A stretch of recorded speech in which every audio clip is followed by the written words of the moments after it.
Bonjour, 7h30 du matin. Alors là, maintenant, vous avez vraiment l'habitude. On est jeudi 23, on est super content de vous retrouver. Aujourd'hui, encore deux invités à vous faire découvrir, deux personnes de l'Alpe d'Huez à vous faire découvrir. C'est maintenant, c'est le réveil de l'Alpe. Venez!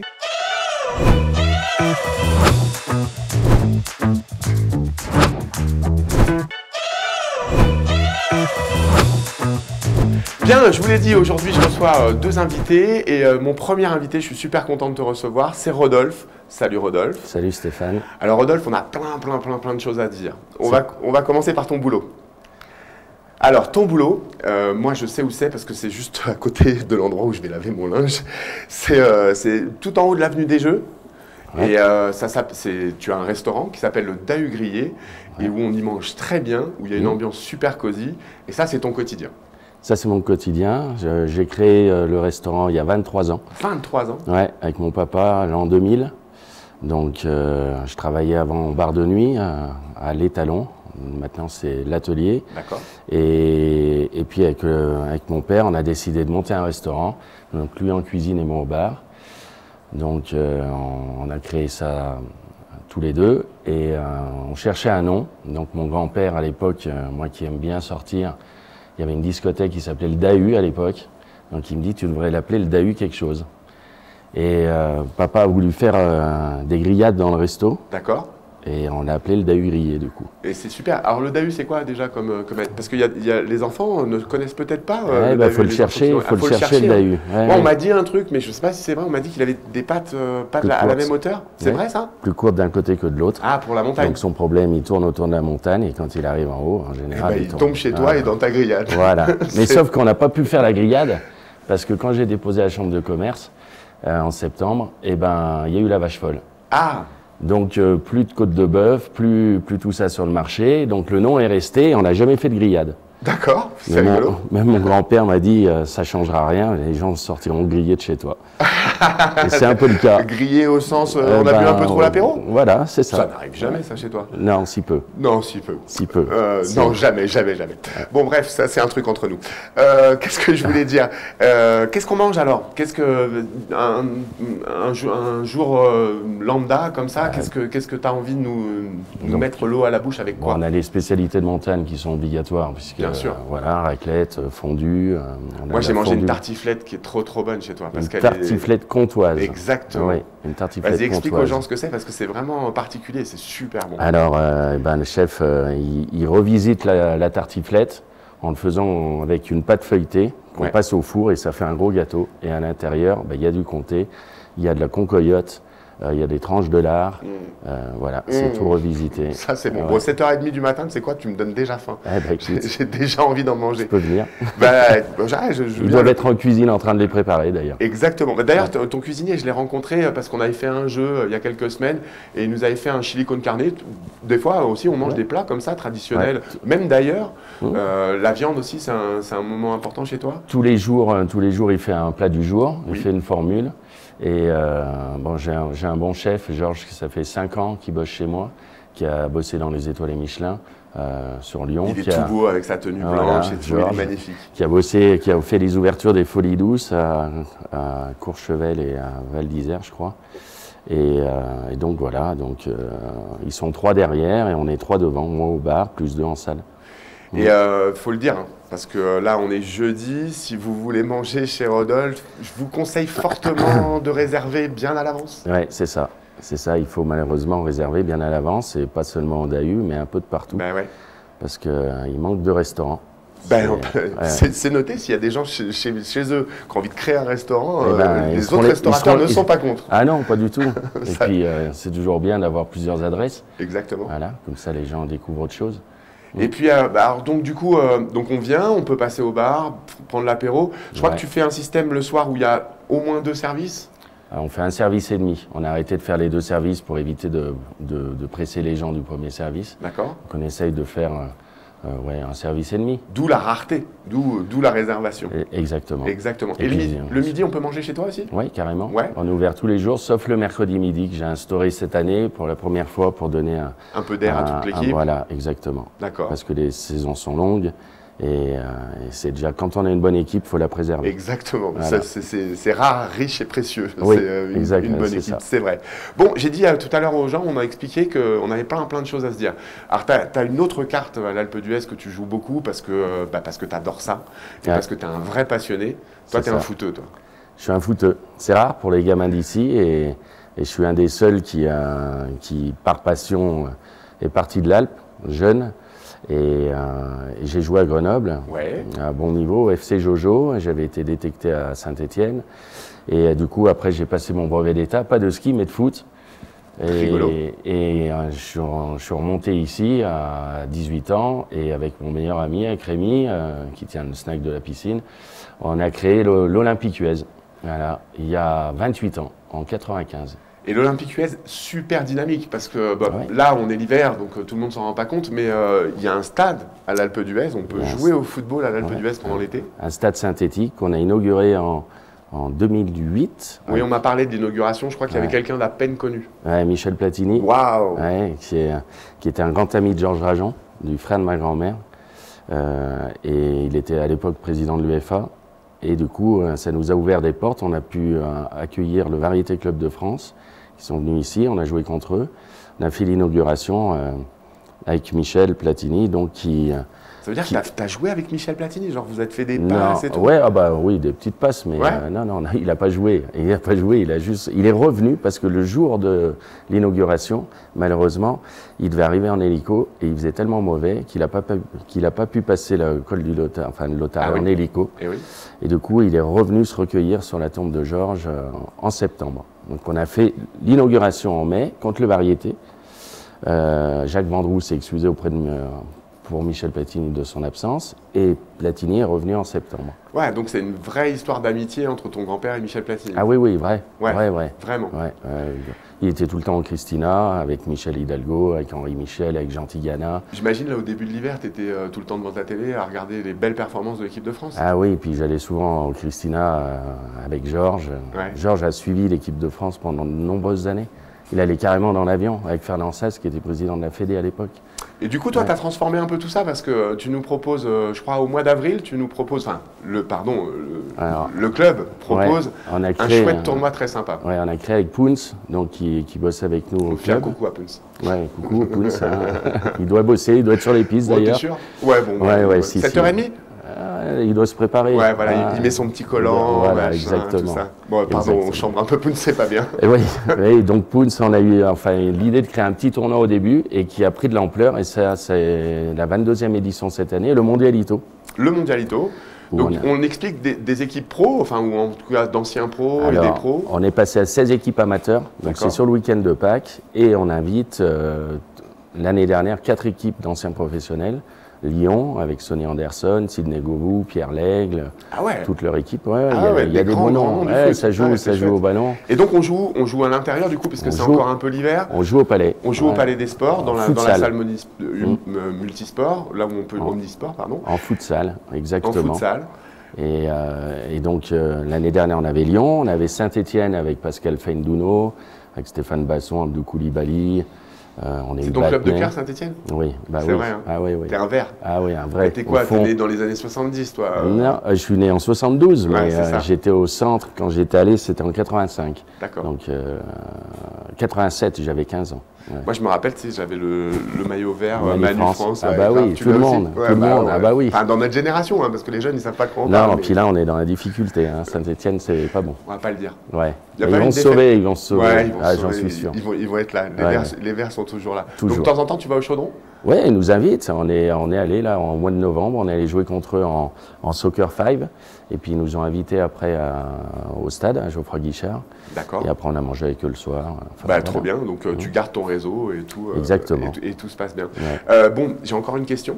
Une question en fait sur toi. Bon, Ouais. on a déjà un petit peu des pistes parce que tu nous as déjà expliqué que ton grand-père était là. C'est quoi, toi, ton premier rapport à l'Alpe d'Huez? Est-ce que tu es venu par amour? Est-ce que c'est un cri de bébé? Eh ben, oui, c'est un cri de bébé. Alors, Moi, t'es je né à suis- Huez? Alors, je suis né à Grenoble. À Grenoble. Voilà. Parce qu'on mais a- je suis de l'Alpe. Ma maman est arrivée à Grenoble. On a reçu Gilbert Orcel il n'y a pas longtemps Ouais. et il nous disait non, mais nous, déjà à l'époque, on essaie à Huez, quoi, en fait, et Ah, c'est non, la moi, sage-femme qui venait. Toi, tu es déjà de la Moi, je suis génération de où l'autre on allait génération. jusqu'à Grenoble. Voilà, on allait jusqu'à Grenoble. Voilà. Et puis, ben, du coup, né à Grenoble. Et puis, j'ai vécu ici Toute ta vie. toute mon enfance. Non, on est parti quelques années à Lyon parce que mon père, qui était chef de cuisine, était parti à Statolas à l'époque, D'accord. l'aéroport de Lyon. Ouais. Mais on revenait tous les week-ends et à partir de 8 ans, ben, je suis revenu ici en primaire et après je suis resté, je suis parti 4-5 l'Alpe ans d'Huez, tu connais par cœur. par cœur. Tu peux donner un bon plan aux gens qui nous regardent. En fait, ce que j'aimerais savoir, c'est toi, quand tu as envie de te poser quelque part, tu veux regarder la nature, ou peut-être même dans la station, Le lac Besson. c'est là. Hein. Ah, le lac Besson, c'est mon oncle qui l'a créé. C'est Patrick. Waouh! Voilà, et là c'est Willy Allison qui l'ont. C'est pas son anniversaire en plus aujourd'hui? Ah non, ça c'est mon cousin. C'est ton cousin? Ouais, mon cousin, Steph d'ailleurs. Joyeux Allez, anniversaire. Steph, bon anniversaire. Voilà. Donc Ouais. le lac Besson, à lac découvrir essentiellement l'été. L'été mais- et l'hiver aussi. Bah, alors vas-y, dis-moi l'hiver, parce que je l'ai pas encore. J'ai Eh pas ben, encore eu l'hiver, l'occasion. on descend piste des Chamois, Ouais. au pied des Chamois, Ouais. à droite. On file et il y a une piste qui vous amène au lac Besson. Et là, c'est un des seuls restaurants, le seul même, je pense, sans remontée mécanique, sans bruit, sans C'est rien. magique. J'ai passé ma jeunesse là-haut. Ouais. Ouais. C'était un petit chalet au début. Et mon oncle, après, ils l'ont brûlé et puis il a créé ça. Ouais. Donc footballeur, skieur. Oui, bah, Ah, quand comme tu tous étais les gamins bizarre, d'ici, mais bah, pas, voilà. pas carrière de ski. Moi, c'était pas le slalom, c'était pas mon Et t'as truc. des enfants? J'en ai un. Ouais. Et qui s'est mis aussi dans le foot ou qui Ouais, s'est mis dans le ski plutôt? voilà, qui est passionné de foot. Qui est passionné de Voilà. foot. Je crois que même qu'il est l'entraîneur des jeunes ici, non? Ouais, exactement. c'est ça. Il a déjà commencé ses diplômes, il joue à Cessiné. Ouais, Diego, ouais, il est. Ah, il y a de la fierté dans tes yeux. Ouais, Ouais. ah, il est cool. Ouais, c'est bien. Et bah écoute, on est super contents. Donc les gens maintenant te connaissent un peu, donc quand ils Ouais. viendront chez toi, ouais, salut Rodolphe, bah oui. etc. On a une dernière petite mission à faire ensemble, c'est-à-dire qu'on a un jeu. On a changé de jeu depuis récemment parce que on a envie de changer comme ça. Ouais. Je vais te mettre une petite musique. Je te présente Georges. Salut Ah, Georges. ouais, Georges. Salut Georges. Je vais te mettre une petite musique qui va passer par l'intérieur de Georges. Et tu vas me donner le nom du chanteur, de la chanteuse ou du groupe, ou Ah ouais. peut-être le titre si c'est trop difficile. T'es prêt? On va essayer. C'est parti. Allez, c'est de notre génération. Ah bah oui, Ah Rita bah oui. Mitsuko. Rita Mitsuko, Eh oui, la Marcia base, Baila. la base, Allez, la un base. point pour les sociopros parce que chaque jour, en fait, on cumule les points et toi, tu fais partie des sociopros.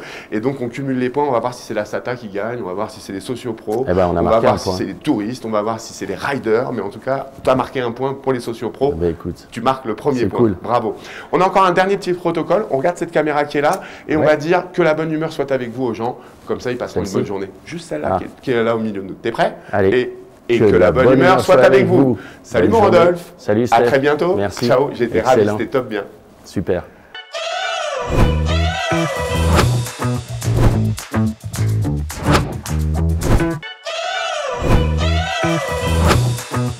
Allez, je reçois ma deuxième invitée ce matin. Je reçois ma deuxième invitée. Alors, déjà, avec la tenue, vous vous rendez un petit peu compte où elle travaille. Et je reçois Christelle. Salut Christelle, comment ça va? Ça va très bien, merci. Ça va?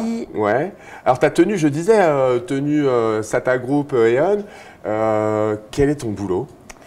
Donc moi j'ai un boulot un petit peu particulier Mais parce complètement. qu'on nous voit pas en journée, on voit des petites lumières la nuit. T'as raison, fais un jeu. Alors, on vous voit pas en journée, on vous voit à petite lumière On la voit des nuit. lumières dans la montagne la nuit. Tu nous facilites la vie de la journée. Ouais, notre but c'est que vous fassiez plaisir en journée sur les pistes. D'accord. T'étales un peu les bosses qu'on a fait en fin de journée. Voilà, j'ai par dit beaucoup de exemple. choses, hein. Ouais. Eh ben ouais, vous l'avez compris, Christelle, elle conduit, elle pilote, comment on dit? Ouais, on conduit On conduit des dameuses. On ouais, conduit ouais. une dameuse. Alors ouais, Christelle, elle conduit une dameuse. Alors vas-y, explique-nous comment ça t'est venu ce boulot-là, pourquoi tu as choisi ce travail-là. Est-ce que le côté solitude, c'est justement une des choses qui t'a plu dans ce boulot? Ouais, par exemple. Explique-moi un peu. Ouais. Donc moi je suis arrivée là en 2005 D'accord. et j'ai passé un week-end au ski Je suis venue voir un ami là, qui conduisait les dameuses D'accord. et je ne connaissais pas du tout le métier et ça a été un gros coup de cœur. Voilà, il venait de neiger, c'était fabuleux, on avait de la neige qui passait par-dessus les chenilles. Et tu avais déjà un rapport privilégié avec la conduite? T'aimes conduire dans la vie? T'as déjà conduit un... Je suis fille d'agriculteur, alors j'étais habituée Ah. aux engins agricoles, Ah, j'avais fait d'accord. des études agricoles donc, qui me permettent voilà, d'aimer, enfin qui m'ont fait découvrir tout ce côté engin qui me plaise. D'accord. Qui me plaît et voilà, et la dameuse particulier parce que bah, comme on disait voilà, on est seul la nuit donc il y a un sentiment de plénitude et Tu peux avoir des choses magnifiques quand il y a pleine lune là. Ouais, pour pleine lune, les couchers de soleil, et puis voilà le côté anti-routine avec des conditions de neige toujours différentes selon la qualité de neige ou les conditions météo aussi différentes, donc ce qui fait qu'il n'y a pas de nuit qui se ressemblent. Et la satisfaction aussi de voir l'avant et l'après de notre travail, quoi. Quand on arrive sur un champ de bosse, qu'on repart, qu'on a c'est un peu comme un beau lit billard. qui est tout défait et tout d'un coup tu as fait ton lit et tu sais que tu vas bien te recoucher le soir. C'est Ouais, un peu ça en c'est fait. ça. Et puis tu penses au lendemain aussi où tu sais que Il y a plein de gens qui vont prendre du plaisir. voilà, que les gens vont se faire plaisir sur les pistes. Alors c'est quoi le quotidien d'une dameuse? C'est-à-dire que, parce que du coup tu es décalé un peu, c'est-à-dire que tu travailles la nuit, ça doit pas être facile ça dans ta vie à toi perso d'être décalé comme ça? Bah moi ça me convient tout à fait parce que voilà, je préfère être dans ma dameuse le soir que devant la télé, c'est plus C'est sympa. un choix. Mais t'écoutes de la musique dans ta dameuse? Par exemple, ouais. C'est vrai? Ouais. Ah, bon, on en reparlera tout à l'heure, alors on reparlera un petit peu de la musique que t'écoutes dans la dameuse. Ouais, ça motive des fois quand il y a la tempête, ça C'est donne du vrai. baume au cœur. Oui, c'est vrai, on oublie ça, nous, pendant qu'on dort et tout ça. Toi, en fait, peu importe, si jamais il y a une grosse tempête, au contraire, presque. C'est le moment où il y a beaucoup de boulot, j'imagine. Pas forcément plus. Finalement, là où on a le plus de travail, c'est là où il va manquer de la neige, où on aura du travail de réenneigement. D'accord, d'aller ramener la neige au bon endroit pour voilà, qu'on puisse faire un ça. retour skieur, c'est ça? Voilà, par exemple. D'accord. Alors, c'est quoi le volume horaire? C'est-à-dire que le soir, vous commencez à partir de quelle heure? Direct à la fermeture des pistes, vous attaquez? Voilà, c'est ça. Donc, il y a deux équipes. Donc, une équipe de 17h à 1h30 du matin, ce qui est mon cas. Et après, il y a une autre équipe du matin qui prend le relais de 1h30 à 9h le matin. Wow. Donc, finalement, toute la nuit, on tourne... Sur les pistes, sur le domaine, voilà, pour pouvoir couvrir... Et le domaine est vaste et large.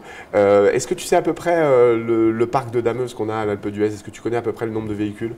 Ouais, donc on a une vingtaine de machines avec une trentaine de chauffeurs pour faire le roulement. Pour que ça roule entre les deux équipes, justement, voilà.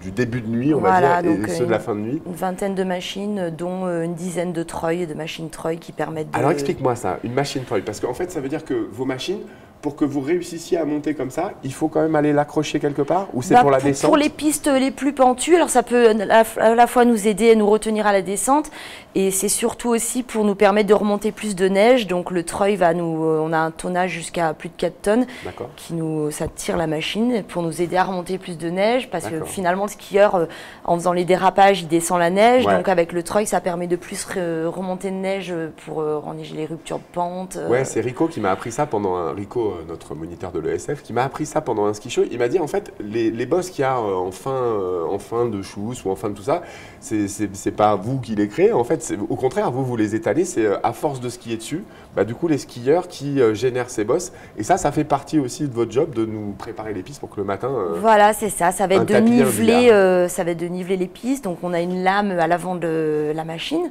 donc qui permet de niveler, par exemple, voilà, un champ de bosse ou de réenneiger, de remettre la neige là où il y a besoin.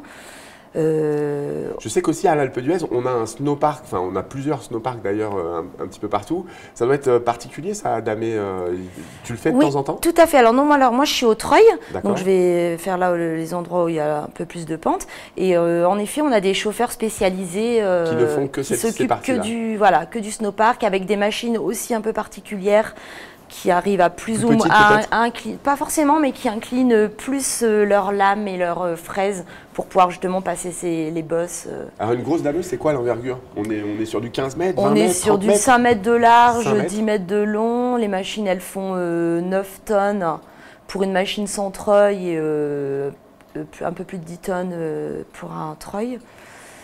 Et donc, bah, c'est des machines quand même, c'est impressionnant. Elles font 600 chevaux, ouais. Ah ouais, voilà, c'est ça. Que, voilà, faut... 600 chevaux, ça envoie, quoi. Enfin, voilà, il y a besoin de tout ça pour...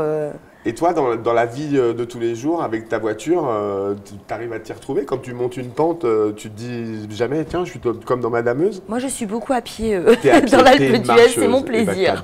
T'as bien raison, t'as de la chance et t'as bien raison de le faire à pied. D'accord, donc aucun rapport entre la vie et la dameuse. Bon, alors comment ça se passe? C'est un travail d'équipe, il y a des consignes, qui décide comment on fait quoi dans le damage? Oui. Alors, c'est vrai que ça peut paraître... on est seul dans la dameuse. Ouais. Par contre, c'est un vrai travail d'équipe. On est tous reliés par radio entre collègues pour bien coordonner notre travail, pour que le matin, il n'y ait pas d'oubli, qu'on soit bien passé de partout. Ouais. Et c'est aussi un gros travail d'équipe, de coordination avec l'usine à neige, par exemple, qui va... c'est avec eux qu'on va faire la production. Faire la production là où il y a besoin. On est en coordination avec les pisteurs aussi, qui voient les besoins de damage. Ouais, c'est un vrai travail d'équipe. Voilà. C'est-à-dire que vous faites des briefs de temps en temps, tous ensemble? Non, on se fait tout au Toki comme ça? Ça va se faire en amont, c'est avec mon responsable damage, le responsable usine à neige, le responsable pisteur. Voilà, c'est tout un travail. Et après, on maille tout le travail pour que tout le monde ait ça. Est-ce qu'il y a des petits codes lumineux entre vous? C'est-à-dire que moi, on voit bien la nuit quand on se balade ou le soir quand on se balade, on voit bien vos lumières. Vous faites des petits appels de phare de temps en temps, des trucs comme ça? Pour se faire coucou, ça peut. Ouais, ça arrive. Et autrement, pour les treuils en particulier, là, surtout cet hiver, là, on a mis en place un nouveau système avec une lumière, un gyrophare bleu qui va clignoter à des endroits pour prévenir en particulier les personnes en ski de rando qu'il y a un risque avec le câble. Donc voilà, ça fait partie des choses qu'on communique beaucoup dessus. Bien sûr. Et ça vous aide aussi à communiquer pour qu'ils fassent super gaffe en fait, parce qu'en effet de temps en temps il y a des randonneurs. Je sais aussi que le 93e, des fois ils vont faire des igloos quelque part, etc. Et ça, j'imagine, faut bien faire attention aussi à ce qu'ils ne soient pas dans le coin à ce moment-là. Ouais, là ils savent où on se trouve et ils sont vigilants. D'accord. Et très bien, on continue. Alors, maintenant, je vais aborder un autre point de cette émission, c'est-à-dire que j'ai envie de savoir comment tu es arrivé à l'Alpe d'Huez. C'est quoi ton premier pas à l'Alpe d'Huez? Tu nous en parlais rapidement tout à l'heure, mais et rester parce que tu as trouvé ta passion, tu as trouvé ton métier. Mais comment t'es arrivé? C'était, tu m'as dit en 2005, c'est ça? Ouais, l'hiver 2005. Et donc, oui, j'étais venue voir un ami qui damait les pistes. J'étais curieuse de voir ce que c'était qu'une dameuse parce que honnêtement, voilà, j'avais pas spécialement repéré ces machines avant. Et voilà, donc gros coup de cœur. Donc finalement, passé le week-end à l'Alpe, le lundi matin, je postulais, j'avais fait dans la nuit mon CV, lettre de motivation. Et hop, tu partiras plus jamais. Et finalement, c'est parti. J'ai attaqué le week-end d'après. J'ai eu beaucoup de chance parce que c'est vrai qu'il y a beaucoup de personnes qui aimeraient faire ce métier. Et parce que comme je dis, on a un beau bureau. Voilà. Ouais, carrément. Un bureau bien personnel. Ouais, un beau bureau. Et t'as toujours la même dameuse? Ou est-ce que vous changez de machine? Ou c'est ta dameuse à toi? On a une machine attitrée pour l'hiver. On a une machine attitrée pour l'hiver. Et puis je me suis vite aperçue que l'île au soleil, c'était pas mal. Même la nuit. Pour passer l'hiver.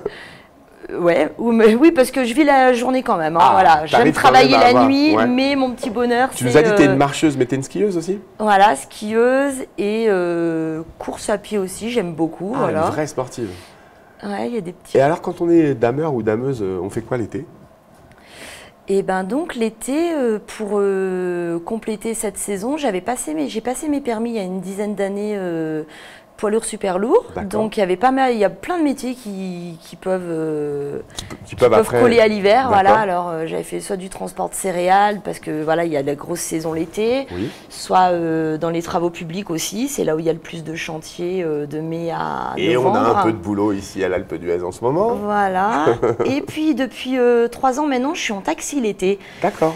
Et je trouve que ça fait un bon équilibre entre être seul l'hiver dans la dameuse et du coup côtoyer de personnes de tout âge l'été. Ça fait un bon équilibre. Ouais. T'aimes conduire, quoi? Ouais, j'aime. Pour moi, c'est un sentiment de liberté, voilà. Et du coup, t'as un petit côté mécanicienne? T'aimes la mécanique aussi? Alors pas spécialement. Pour ça, on a une super équipe qui est bien réactive quand on est en panne. Ouais. Et voilà, c'est pas... En fait, vous appelez même parfois peut-être au Toki, parce que comment ça se passe si en pleine nuit, t'es planté là-haut? Et ben voilà, c'est là que justement que ça va être important, va jouer le travail d'équipe. Ouais. J'appelle mon responsable, mon chef d'équipe, et on a toujours un collègue qui peut venir nous chercher. Soit on arrive à changer de machine en repassant par les garages. D'accord. Bon, en fait, l'équipe de damage, c'est une vraie équipe, quoi. C'est l'équipe de damage de l'Alpe d'Huez. Vous connaissez tous et vous savez, vous échangez les bons procédés pour les uns pour les autres. Comment on fait aussi? On apprend avec quelqu'un, c'est-à-dire qu'il y a quelqu'un qui a l'habitude et qui est à côté de toi dans les premiers temps et qui te dit, bah là, faut passer comme ci, comme ça, ou c'est vraiment au naturel? Ouais, c'est ça. Ouais. J'ai une semaine de formation là. Quand j'ai commencé, et donc au départ, oui, avec Patrick Coll, là, qui est mon responsable damage, donc qui m'a formé, qui était à côté de moi dans la dameuse, mais ça n'a pas duré longtemps parce que rapidement, après, je l'ai suivi. Il y a une équipe fraisage où on est plusieurs à se suivre, comme les pistes, surtout pour les pistes larges, on est plusieurs à se suivre pour que ça se fasse plus rapidement. Et donc de là, je suivais mon chef d'équipe, et un peu ça comme nous la patrouille permet... de France, quoi. Vous êtes. Voilà, c'est un peu ça. Et du coup, ça permet au départ, pas s'occuper de l'orientation parce que ça fait partie des choses qui sont compliquées au départ, de prendre les pistes à l'envers. Oui, puis voilà, on prend pas les pistes comme en ski. Et du coup, ça permet de lâcher un peu prise sur le côté orientation, et on se concentre au début sur la manipulation de notre lame et de la fraise, parce que finalement, la conduite en soi n'est pas compliquée. Mais après, c'est tous les. Après, ça va être le côté technique pour régler sa fraise. En fonction de la qualité de neige, on règle des vitesses de rotation de fraise. C'est passionnant. J'ai passé un super moment. J'ai appris plein de trucs. Longtemps. Mais ouais, je le vois et c'est passionnant. Je suis désolé. Par contre, on a un temps à respecter pour l'émission. Je te le donne tout de suite parce que tu le mérites vraiment. C'est le bracelet de la bonne humeur. N'hésite pas. Quand il y a un petit coup de blues, tu mets le bracelet de la bonne humeur. Tu vas voir, ça va vachement mieux. Et mais de toute façon, non, j'ai l'impression qu'ici, on est tous à ne pas avoir trop de blues. Et puis, on va se prêter à notre petit jeu. Tu nous disais tout à l'heure que tu écoutais de la musique quand tu étais dans ta dameuse. Est-ce que tu écoutes, par exemple, ce chanteur-là? Trouve-moi le nom du chanteur, et si tu as le titre en plus, c'est encore mieux. T'es prête? C'est parti. Tu l'as reconnu déjà? Bien sûr. Bon, c'est qui celui-là? C'est Jean-Jacques. Jean-Jacques Goldman. Jean-Jacques qui traverse les générations, que je fais écouter à mes petits qui ont 4 et 6 ans. Tu l'as vu en concert? Et qui sont fans aussi. Tu l'as vu en concert déjà? Ouais, j'ai eu la chance de le voir en 2001. Et Dans les derniers alors? Ouais, c'est ça. Dans ces dernières tournées, c'était fabuleux. Et donc dans la dameuse, Jean-Jacques Goldman à fond? Ça peut motiver, quand il y a beaucoup de neige à remonter ou qu'il fait mauvais temps. Eh ben, trop bien. Bon, on est super content de t'avoir reçu, Christelle. Cette émission se termine. On a passé une bonne journée, une bonne émission. Et puis on va dire au revoir aux gens juste là. Et on a un dernier petit truc. On aime bien l'idée qu'ils soient de bonne humeur. Donc on va leur dire que la bonne humeur soit avec vous. T'es prête? Attention. Et que la bonne humeur... Que la bonne humeur soit avec vous. Yeah. Salut Christelle. Salut tout le monde. À bientôt. Au revoir tout le monde. Amusez-vous bien sur les pistes.